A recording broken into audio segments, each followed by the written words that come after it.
అందరికీ నమస్కారం. నేను Swaroopa Putlapalli. Welcome to Suman TV. Civil engineering కి సంబంధించి అనేక రకాలైన క్వశ్చన్స్, డౌట్స్ పేరెంట్స్, స్టూడెంట్స్ లో కామన్ గా ఉంటూనే ఉంటాయి.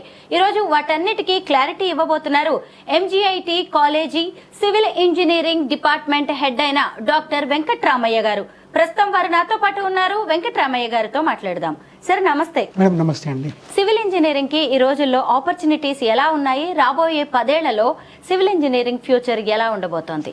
మేడం, సివిల్ ఇంజనీరింగ్ అన్నది చాలా ఏన్షియంట్ బ్రాంచ్. మనకి ప్రస్తుతం ఏంటంటే కొంత ఇండియాలో వేరే కంట్రీస్లో మనకి ఇన్ఫ్రాస్ట్రక్చర్ ప్రాజెక్ట్స్ బాగా డెవలప్ అవుతూనే ఉన్నాయి. ఇండియా కూడా కమింగ్ ఫైనాన్షియల్ ఇయర్లో అరౌండ్ 12 lakh crores బడ్జెట్ని నియమించారు ఈ కన్స్ట్రక్షన్ ప్రాజెక్ట్స్ గురించి.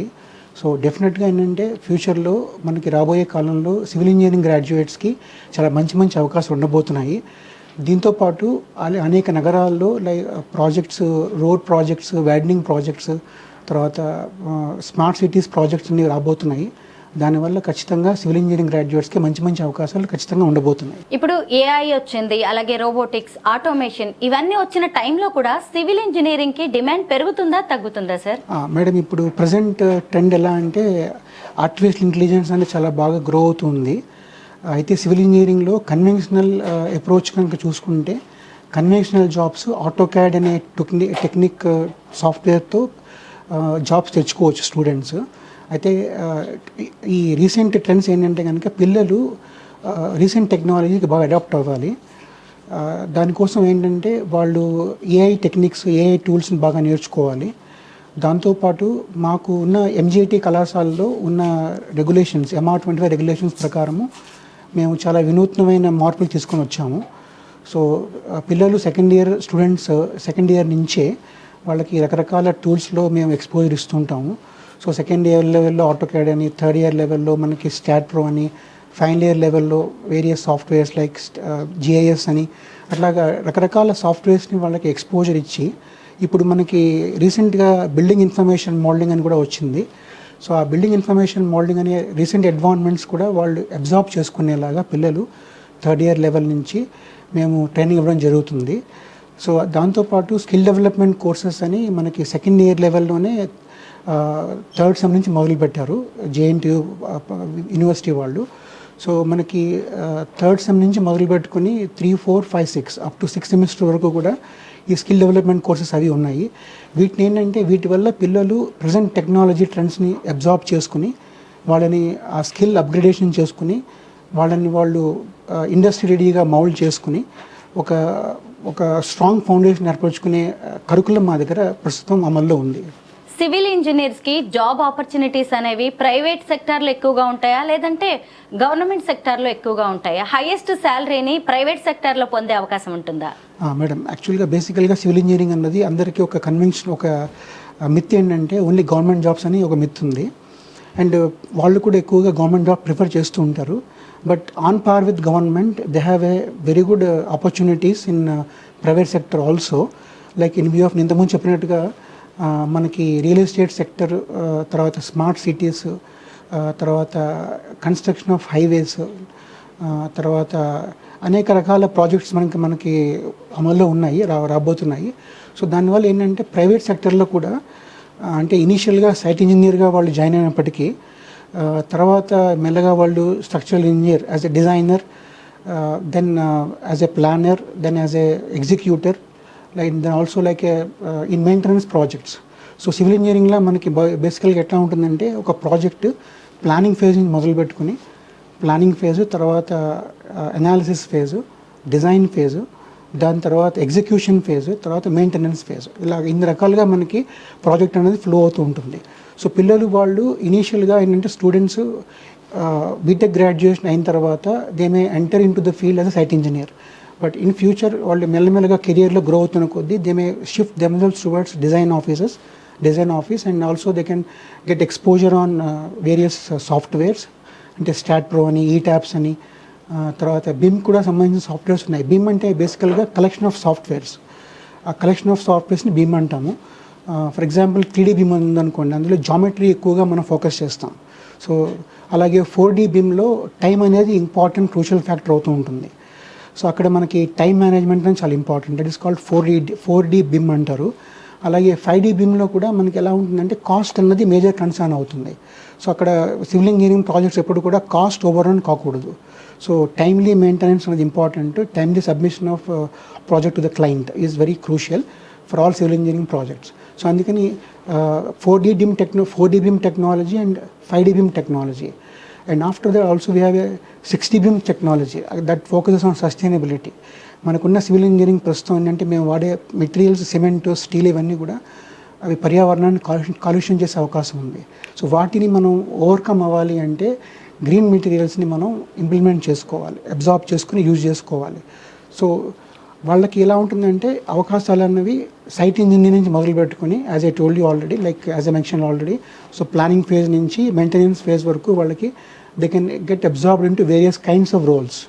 సో ఆ అన్ని రోల్స్కి వాళ్ళు ఎప్పుడైతే అబ్జార్బ్ అవుతూ ఉంటారో వాళ్ళ కెరియర్లో గ్రోత్ వస్తూ ఉంటుంది. Even they can get into good packages. Civil ఇంజనీర్స్కి హైయెస్ట్ పేయింగ్ శాలరీస్ అనేవి ఎందులో ఉంటాయి? Yeah madam, actually as I mention already, site ఇంజనీర్స్కి మామూలుగా మనకి 3 lakhs per annum అనేది usual starting package. But based on the skills, like with advanced skills in various tools, వాళ్ళు 6 lakhs వరకు కూడా వాళ్ళు ప్యాకేజ్ తెచ్చుకోవచ్చు. అయితే ఏంటంటే సైట్ ఇంజనీర్కి కంపేర్ చేస్తే, మీరు సైట్ ఇంజనీర్తో కంపేర్ చేస్తే ప్రాజెక్ట్ మేనేజర్కి చాలా క్రూషియల్ రోల్ ఉంటుంది.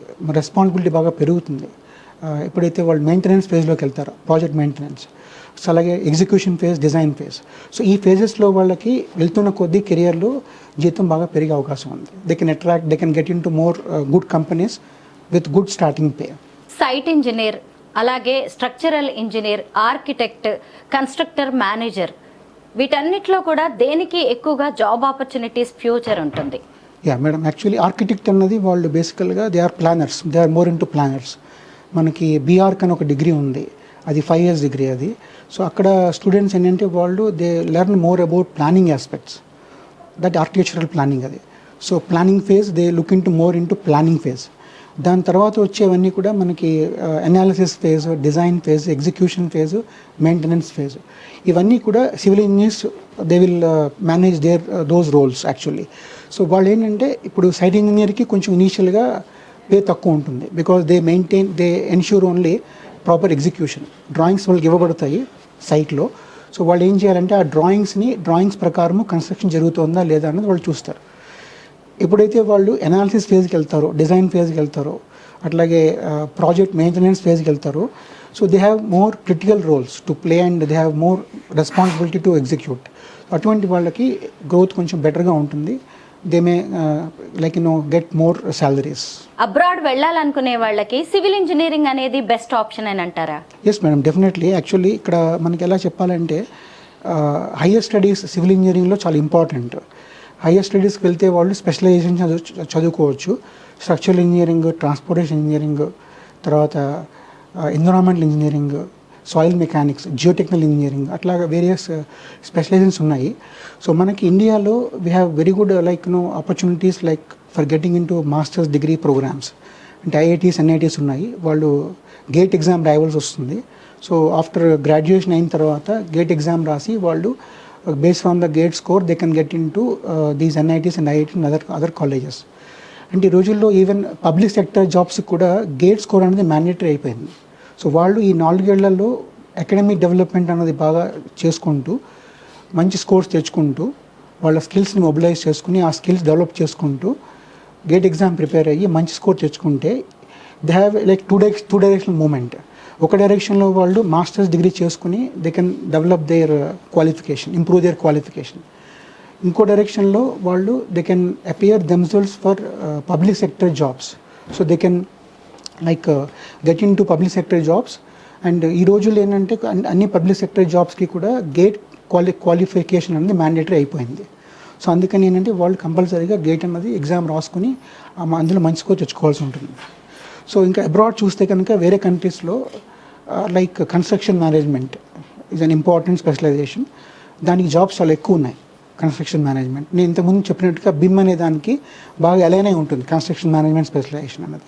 సో అందుకని వాళ్ళు వేరే కంట్రీస్లో స్ట్రక్చరల్ ఇంజనీరింగ్ కొంచెం మ్యాథమెటికల్ నాలెడ్జ్ అది బాగా ఎక్కువ ఉండాలి. ఆ కోర్స్ చేయాలి అంటే. దాంతోపాటు ఇప్పుడు కన్స్ట్రక్షన్ మేనేజ్మెంట్ కొంచెం little bit easy to complete the course. So అట్లాగే కన్స్ట్రక్షన్ మేనేజ్మెంట్కి అవకాశాలు చాలా బాగున్నాయి. And everywhere in every country, not only India, like the construction industry is reporting repeatedly gap in the skills required by them actually. So there is a large gap and institutions have to get ready. That's what we are doing in MGIT. We are trying to bridge that gap. So through internships, like through field based projects, then through laboratory various skill development courses, value added courses, we are trying to adopt them in their curriculum.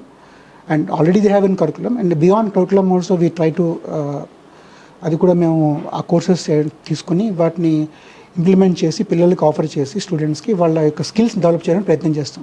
So ఇక్కడ ఏంటంటే మా యొక్క major role ఇక్కడ to bridge that gap, that skill set required by the industry and what we offer at UG level. So ఆ గ్యాప్ని మేము తక్కువ చేయడానికి ప్రయత్నం చేస్తూ ఉంటాం.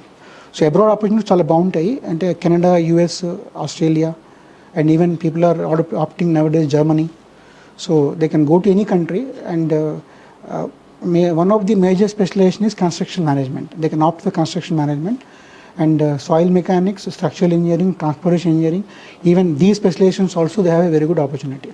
అమెరికా, ఆస్ట్రేలియా, దుబాయ్, కెనడా వంటి కంట్రీస్కి కూడా ఈ సివిల్ ఇంజనీర్స్ వెళ్ళొచ్చు. Yes madam, definitely they can go. They need to like అంటే వాళ్ళు మాస్టర్స్ చేసుకోవాలి అంటే మళ్ళీ జిఆర్ఈ, టోఫెల్ అవన్నీ రాసుకుని మంచి స్కోర్స్ తెచ్చుకుని వాటిని ఎగ్జామ్స్కి ప్రిపేర్ అయ్యి మంచి స్కోర్స్ తెచ్చుకుని they need to get as admission in foreign universities. So wherever they go, like మనం ముందు అనుకున్నట్టుగా స్కిల్ సెట్ అన్నది బాగా డెవలప్ చేసుకోవాలి. సో కరికులంలో ఏమి ఇవ్వబడింది, కరికులంకి మనం బియాండ్గా ఆలోచించాలి. So that is called out of box thinking. So ఆ పిల్లలు వాళ్ళు ఆ కరికులం బియాండ్గా వెళ్ళి వాళ్ళ స్కిల్స్ని డెవలప్ చేసుకుంటే they will be able to secure very good jobs. Practical knowledge కూడా చాలా అవసరం. That's important. యా.